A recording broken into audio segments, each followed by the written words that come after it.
नमस्कार मित्रांनो, आत्तापर्यंत IPLमध्ये रॉयल चॅलेंजर्स बेंगलोर, RCB आणि कोलकाता नाईट रायडर्स KKR यांच्यात एकूण 24 सामने खेळले गेले आहेत. यापैकी RCBने 14 सामने जिंकले आहेत तर KKRने 20 वेळा विजय मिळवला आहे.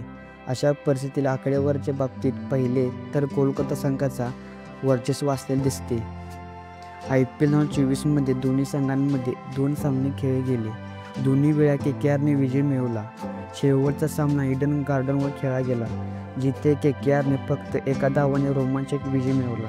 त्या सामन्यात KKRने प्रथम फलंदाजी करत 222 धावा केल्या, ज्याच्या प्रत्युत्तरात RCBला फक्त 221 धावा करता आल्या. कोलकाता नाईट रायडर्स KKR संघाने आतापर्यंत 3 वेळा IPL विजेतेपद जिंकले आहे, तर रॉयल चॅलेंजर्स बेंगलोर RCB अजूनही ट्रॉफी जिंकण्याच्या वाट पाहत आहे. आगामी हंगामात RCBचे नेतृत्व रजत पाटीदार करेल, तर KKRचे नेतृत्व अजिंक्य रहाणे करेल.